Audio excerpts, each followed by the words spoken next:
ఎక్కువగా ట్రాక్ చేయకుండా డైరెక్ట్గా పాయింట్లోకి వచ్చేస్తాం. ఎస్సీఓ, షాంఘై కార్పొరేషన్ ఆర్గనైజేషన్, ఇది చైనాలో ఉంటుంది. మీకు నాటో గురించి ఐడియా ఉంటే ఇది అర్థం చేసుకోవడానికి ఈజీగా ఉంటుంది.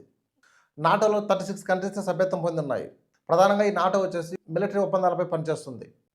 సేమ్ ఎస్సీఓ కూడా అలాంటిదని నేను చెప్పను, కానీ ఇంచుమించు అలాంటిదే. ఎస్సీఓలో ప్రధానంగా 10 దేశాల సభ్యత్వం పొంది ఉన్నాయి. India, China, Russia, Kazakhstan, Uzbekistan, Kyrgyzstan, Tajikistan, Iran, Pakistan, Belarus. దీని ముఖ్య ఉద్దేశం వచ్చేసి ఏసియాలో శాంతిని నెలకొల్పడం.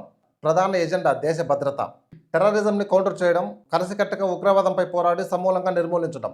ఇరు దేశాల మధ్య ట్రేడ్ ఒప్పందాలు, ఇన్వెస్ట్మెంట్స్ తెచ్చుకోవడం, infrastructure developments, energy collaborations, military ఒప్పందాలు, సభ్య దేశాల సమన్వయంతో మిలిటరీ ఎక్సర్సైజెస్, డిఫెన్స్ ట్రైనింగ్స్, సరిహద్దుల్లో సెక్యూరిటీ ఇష్యూస్ లేకుండా సమన్వయంతో సార్ట్అవుట్ చేసుకోవడం, కల్చరల్స్ ఇంటరాక్షన్స్ ప్రమోట్ చేయడం, టూరిజంని డెవలప్ చేయడం, ప్రమోట్ చేయడం వంటి దీని ముఖ్య ఉద్దేశాలు. బేసిక్గా ఏంటంటే వీటికి సంబంధించిన మీటింగ్స్ అంటే జాయింట్ కమిటీ మీటింగ్స్ అంటారు, త్రూ అవుట్ ఇయర్ జరుగుతుంటాయి. బట్ ఏదైనా కీ డిసిజన్స్ తీసుకోవాల్సి వచ్చినప్పుడు ఈ ఎస్సీఓలో ఏదైతే దేశాలు సభ్యత్వం పొంది ఉన్నాయో ఆ దేశాలకు సంబంధించిన ప్రతినిధులు అంటే డిఫెన్స్ మినిస్టర్స్ లేదంటే ఆర్మీ చీఫ్స్ అటెండ్ అవుతుంటారు. ఆ జాయింట్ కమిటీ డాక్యుమెంట్ని క్లియర్ కట్గా పరిశీలించి అర్థం చేసుకొని అందులో ఉన్న పాయింట్స్కి సాటిస్ఫై అయితే మద్దతు తెలుపుతారు. తర్వాత ఈ ఫర్దర్ ఇంప్లిమెంటేషన్కి వెళ్తాయి. దీనిలో భాగంగా మొన్న 25-26 తారీఖులో చైనాలో జరిగిన Shanghai organisation corporation joint committee డాక్యుమెంట్కి ఇండియా సైన్ చేయడం నిరాకరించింది. Terrorism is manifest today through its actions.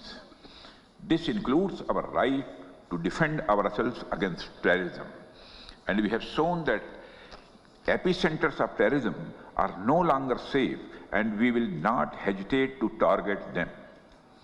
We should also take proactive steps to prevent the spread of the radicalization among our youth. The RADS mechanism of SCO has played a significant role in this regard. The joint statement of the Council of SCO heads of state on countering radicalization leading to terrorism, separatism and extremism issued during India's chairmanship symbolizes our shared commitment. India ఎందుకు ఈ డాక్యుమెంట్కి sign చేయడానికి నిరాకరించిందో అసలు ఈ డాక్యుమెంట్లో అయ్యే ముందు Zoom out చేసి చూద్దాం. Point number 1, China Pakistan economic corridor. ఇది ఒక massive infrastructure and connectivity project between China and Pakistan. దీనికి అంచనా వేసిన ఖర్చు లేదంటే అలర్ట్ చేసిన అమౌంట్ అని చెప్పొచ్చేమో $60 బిలియన్. ఇది చైనా కాశ్మీర్లో స్టార్ట్ అయ్యి సౌత్ పాకిస్తాన్లో గ్వాదర్ పోర్టుగా పిలువబడే ఒక ప్రాంతానికి డైరెక్ట్ కనెక్టివిటీ. లెంత్ వచ్చేసి 3000 కిలోమీటర్లు. Road, highways, railway lines. దీనివల్ల China energy project, coal, solar, hydro వంటివి ఇంప్లిమెంట్ చేయడం, గోదావరి పోర్ట్స్ డెవలప్మెంట్ జరుగుతాయి. దీని అల్టిమేట్ గోల్ వచ్చేసి పాకిస్తాన్ ఇన్ఫ్రాస్ట్రక్చర్ని ఇంప్రూవ్ చేయడం, provide China direct access to Arabian sea. Arabian sea south Pakistan connect అయి ఉంటుంది. మోర్ ఇంపార్టెంట్లీ ఇది పాకిస్తాన్ కోస్టల్ లైన్ మరియు సింధు బలూచిస్తాన్ అడ్మినిస్ట్రేటివ్ ప్రావిన్స్. ఇది అనుకున్నట్టు జరిగితే పాకిస్తాన్ చరిత్రలో big achievement. Massive jobs create అవుతాయి. పాకిస్తాన్ చరిత్రలో కనివిని ఎరుగునే డెవలప్మెంట్ చూస్తారు. ఈ వీడియో చూస్తున్న వాళ్ళు ఎవరైనా పాకిస్తాన్ సపోర్టర్స్ ఉంటే వాళ్ళకి క్వశ్చన్ వచ్చి ఉంటుంది. చైనా పాకిస్తాన్ మధ్య ఈ ఒప్పందాలు జరిగి డెవలప్మెంట్ యాక్టివిటీస్ జరుగుతుంటే మధ్యలో ఇండియాకి వచ్చిన నొప్పి ఏంటనే డౌట్ వచ్చిండొచ్చు. వాళ్ళకే కాదు, యాజ్ ఎ ఇండియన్గా మనం కూడా తెలుసుకోవాలి. ఇది మన బాధ్యత. ఏదైతే చైనా పాకిస్తాన్ ఎకనామిక్ కారిడార్ అంటున్నామో రోడ్, హైవేస్, రైల్వే లైన్స్ పిఓకేని కనెక్ట్ అవుతూ వెళ్తాయి. పిఓకే పాకిస్తాన్ ఆక్యుపైడ్ కాశ్మీర్ని కనెక్ట్ అవుతూ వెళ్తాయి. అంటే చైనా నుంచి పిఓకే కనెక్ట్ అవుతూ పిఓకే నుంచి ఈ రోడ్లు వేయాల్సి వస్తుంది. పిఓకే అనేది ఇండియాలో భూభాగం. ఇది just a name of Pakistan occupied Kashmir. India భూభాగంలోకి ఎవరో వచ్చి రోడ్స్ వేస్తాం, హైవేస్ వేస్తాం, బ్రిడ్జిలు కడదాం, రైల్వే లైన్స్ చేస్తామంటే చూస్తూ ఊరుకోవాలా? పైగా ఎవరికి? ఉగ్రవాదాన్ని పెంచి పోషిస్తున్న ఇండియన్ రాష్ట్రాన్ని కోరుకుంటున్న పాకిస్తాన్కి అసలు ఒప్పుకోం. చైనా వచ్చి పిఓకేలో కూర్చుంటే అది ఇండియాకు చాలా పెద్ద దెబ్బ.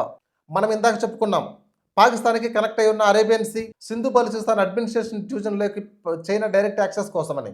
ఏదైతే Pakistan coastal land where China trying direct access to the Arabian ocean, ఇది సింధు బలూచిస్తాన్ ప్రావిన్స్ దగ్గర ఉంది.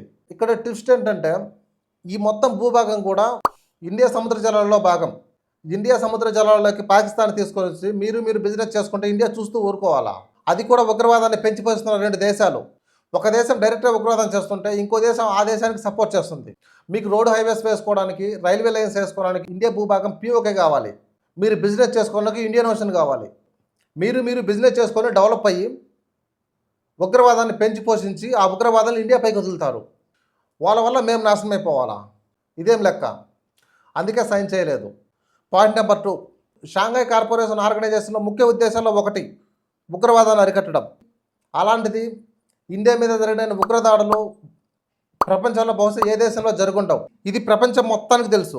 ఆ ఉగ్రవాదాలను ఎవరు పెంచి పోషిస్తున్నారు, వారికి ఎవరు సపోర్ట్ చేస్తున్నారు, వారికి ఎవరు ఫండ్స్ పాస్ చేస్తున్నారో ప్రపంచం మొత్తం తెలుసు.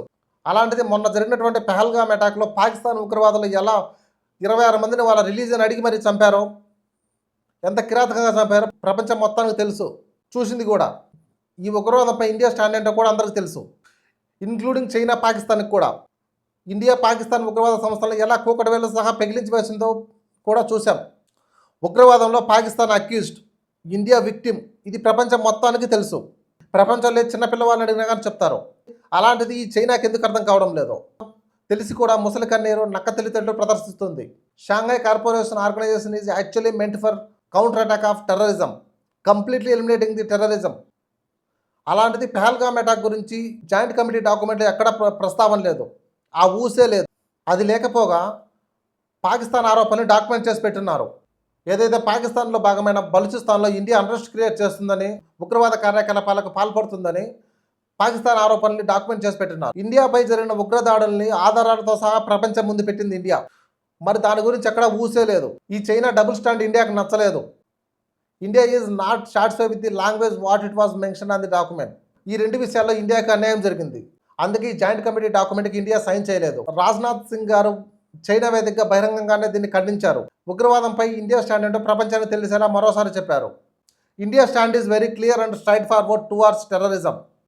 ఏ zero tolerance approach to terrorism.